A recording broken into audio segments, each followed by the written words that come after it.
بسم اللہ الرحمن الرحیم۔ میرے کشمیری بھائیوں، آپ کا اپنا ظفر اقبال نگینہ اپنی بات کے ساتھ حاضر۔ میں جب بھی اپنی بات کرنے کا ارادہ کرتا ہوں تو عجب مخمصے کا شکار ہو جاتا ہوں۔ اپنی بات کروں، بھارتی مقبوضہ کشمیر کی بات کروں، آزاد ریاست جموں کشمیر کی بات کروں، یا پھر اپنے دوسرے گھر پاکستان کی بات کروں، جہاں میں نے زندگی کے 45 سال گزار دیے۔ آزاد کشمیر کے شہر کوٹلی کے محلہ بلیا میں کشمیر بیکری کے پاس میرا ایک چھوٹا سا گھر۔ والد محترم میجر ریٹائرڈ محمد اقبال، ACO 437 9 AK ریجمنٹ، وہ اپنی فرض شناسی کا درجہ کمال نبھاتے ہوئے غازی بن کر واپس لوٹے اور پھر پاکستان کے معروف جرائد اردو ڈائجسٹ، سیارہ ڈائجسٹ اور حقائق میں جنگی مضامین لکھتے رہے۔ ان جنگی مضامین میں مارکا آرائی کے واقعات کو وہ عوام تک اس لیے پہنچاتے رہے تاکہ انہیں یہ باور کرایا جا سکے کہ پاکستان کا ازلی دشمن بھارت ہے، جو رات کی تاریکی میں ہم پر حملہ آور ہوتا ہے۔ میرے دادا مرحوم فضل الہی جموں کے اخبارات میں مضامین اور کالم لکھا کرتے تھے۔ ایک ایسی ہی تحریر تھی جو ڈوگرا راج کے خلاف تھی، تو انہیں گرفتار کیا گیا، میرے پر جیل میں رکھا اور پھر ریاست بدر کر دیا گیا۔ یہ ہے وہ تاریخ جو بتلانا ضروری تھی۔ میں جس دوسرے گھر میں رہتا ہوں، پاکستان، یہ لاکھوں قربانیاں دے کے ہمیں حاصل ہوا ہے۔ لاکھوں لوگوں نے اس کے قیام کے لیے کوششیں کی، اور پھر آخر ایک روز وہ آ گیا کہ قائد اعظم محمد علی جناح نے کی آواز ہوا کے دوش میں گونجی، نو آئی کین سے پاکستان زندہ باد۔ کیا میں پاکستان کے بعد وہ ولولہ ایسا تھا جس نے ریاستی عوام کو بھی جوش و جذبے میں لا چھوڑا، اور پھر انہوں نے ڈوگرا راج کے خلاف ایک تحریک چلائی، اور یوں آج جو آزاد کشمیر کہلاتا ہے اس کا وجود عمل میں آیا۔ یوں میرا یہ پہلا گھر کہلانے لگا۔ رب عظیم، تو کتنا رحیم و کریم ہے کہ تو نے ہمیں 2 گھر نصیب کر دیے، ایک پاکستان، ایک آزاد کشمیر، اور ایک ہمارا وہ گھر جو بھارتی مقبوضہ کشمیر میں بھارتی فوجی درندوں کے آثار میں ہے، ان کے جبر کی انتہا ہے۔ پاکستان 2 بھائی تھے، مغربی پاکستان اور مشرقی پاکستان۔ ان دونوں بھائیوں کی زندگی کے 24 برس رسا کشی اور ایک دوسرے کو آنکھیں دکھانے میں ہی گزر گئے۔ اس طرح دونوں گھروں کے بڑوں کی ناقبت اندیشی، زوراوری، بدگمانی، حق جتلانے اور حق مارنے کا کبھی فعل شروع ہو گیا۔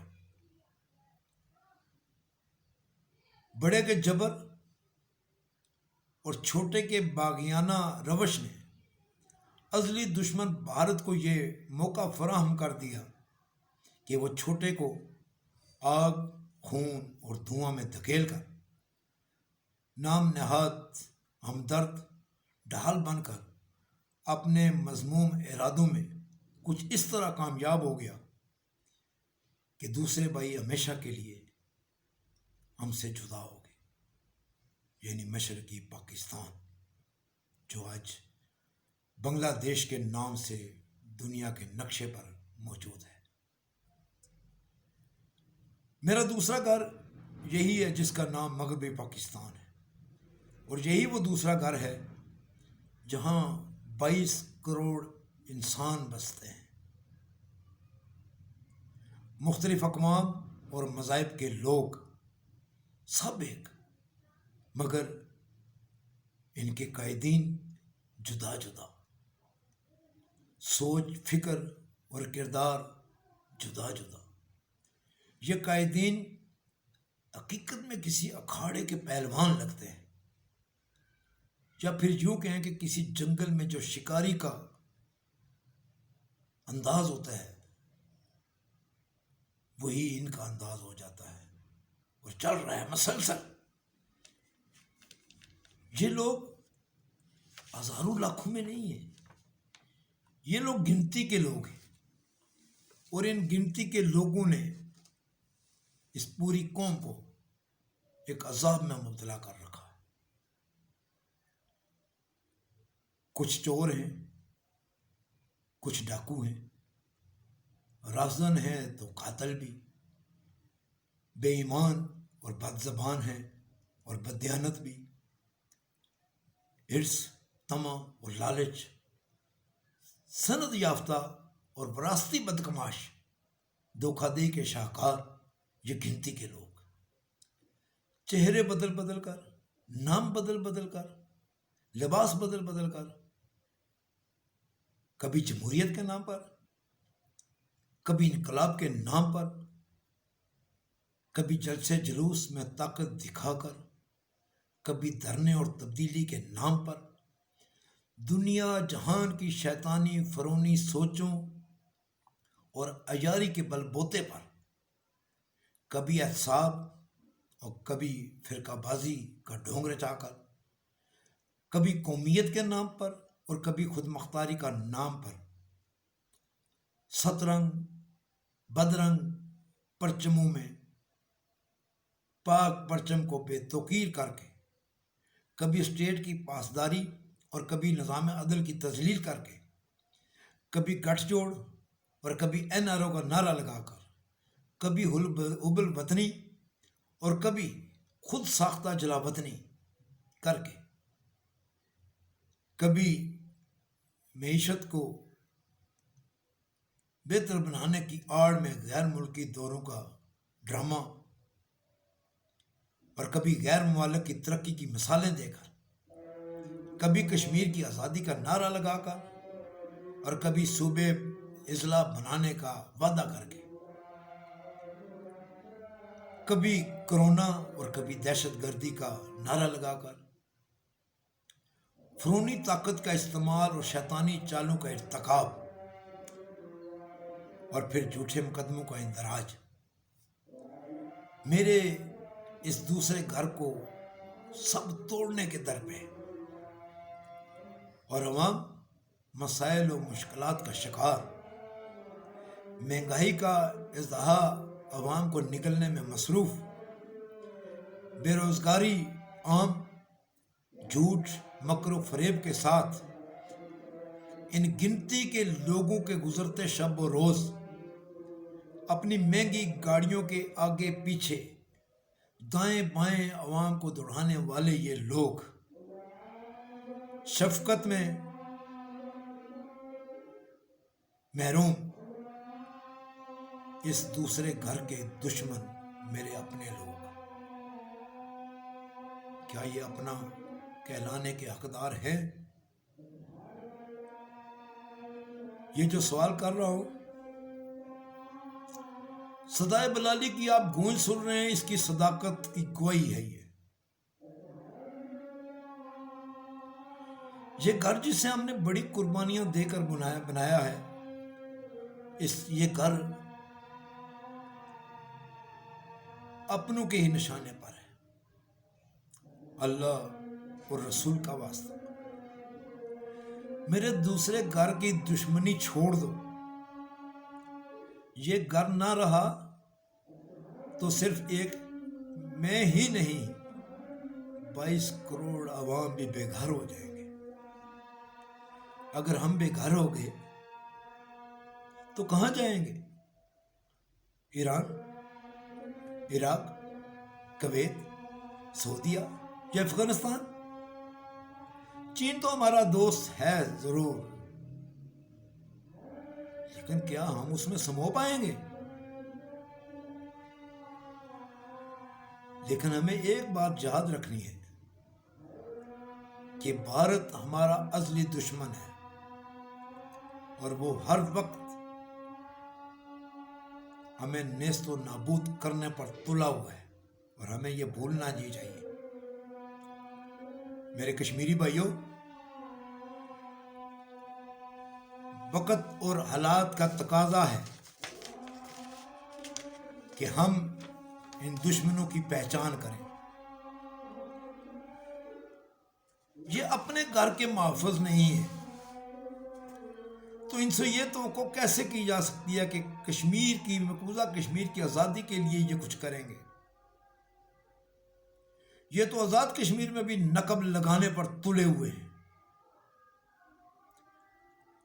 میرے کشمیری بھائیوں، خدا کے لیے میرے اس پہلے گھر کا خیال رکھنا۔ یہ اللہ اور رسول کے نام پر آپ کو دہائی دے رہا ہوں۔ وطن عزیز پاکستان آج اگر قائم ہے، اس کا وجود اللہ تعالیٰ کی کرم نوازی سے ہے، یا پھر پاکستان آرمی کی وجہ سے ہے۔ میں پاکستان آرمی سے بھی آج اللہ اور رسول کا واسطہ دے کر یہ اپیل کر رہا ہوں کہ آپ کسی کو خاطر میں نہ لائیں ماسوائے پاکستان کہ یہ پاکستان ہے، اس کی نظریاتی سرحدوں کا تحفظ آپ کے ذمہ ہے۔ خدا کے لیے 22 کروڑ عوام کو بے گھر ہونے سے بچائیے۔ پاکستان کا ازلی دشمن بھارت ضرور صحیح، لیکن پہلے اس گھر کے دشمنوں کو بھی اپنی نظر میں رکھیں۔ پوری قوم پاکستان آرمی کے ساتھ ہے۔ یا رب ذوالجلال پاکستان آرمی کو یہ ہمت اور توفیق عطا فرما